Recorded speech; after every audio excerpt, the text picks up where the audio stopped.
I'm Lawrence Field, Specialist Farm Accountant and Chartered Accountant in Masterton. Before I was an accountant, I was a share-milker on the West Coast in Southland, so I really understand what dairy farmers are going through at the moment. One of the things that I'm passionate about is helping farmers to really understand their business and understand the numbers. Right at the moment, everybody's got some tough financial decisions to work through. I think the risk is that we can make knee-jerk reactions, culling cows or a radical system change without really understanding the flow-on consequences. And I think rather than just thinking about system change, we need to be thinking about, can we make a profit at the current low payout environment?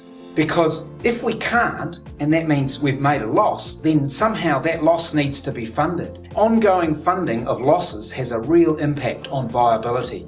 So the challenge is we've got to let go of kilos per hectare or kilos per cow or even just the whole size of what we're milking, and we've got to think about, on this parcel of land, can we make a profit? Accountants have got a real role to play in that area. They can be a key part of your team.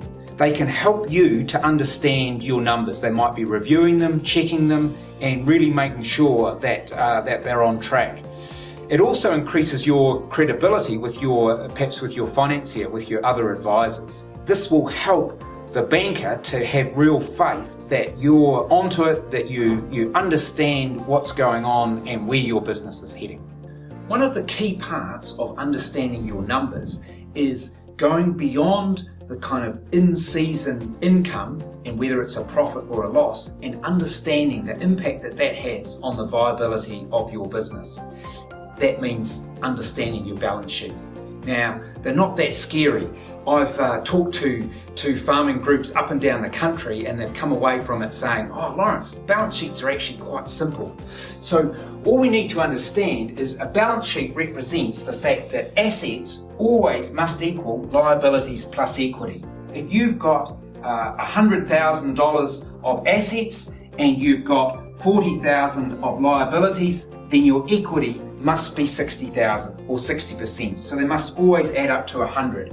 So I think of it like a big pie graph, and if the whole pie is your total assets, and if you've got 60% equity, that sits out here, and your liabilities are in here at 40%. Now, the problem with making a loss is the only way to fund that loss is by borrowing more money.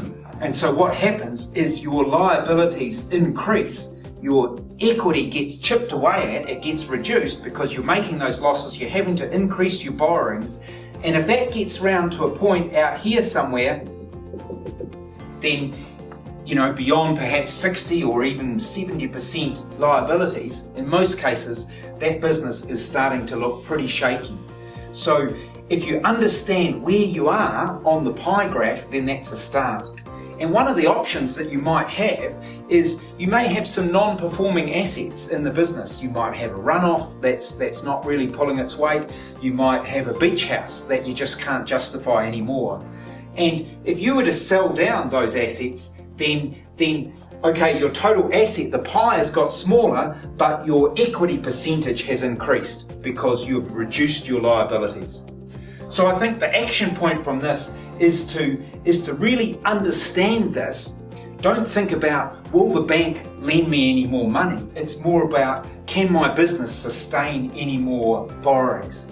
And that will help you to make the right decision around what's the best way forward.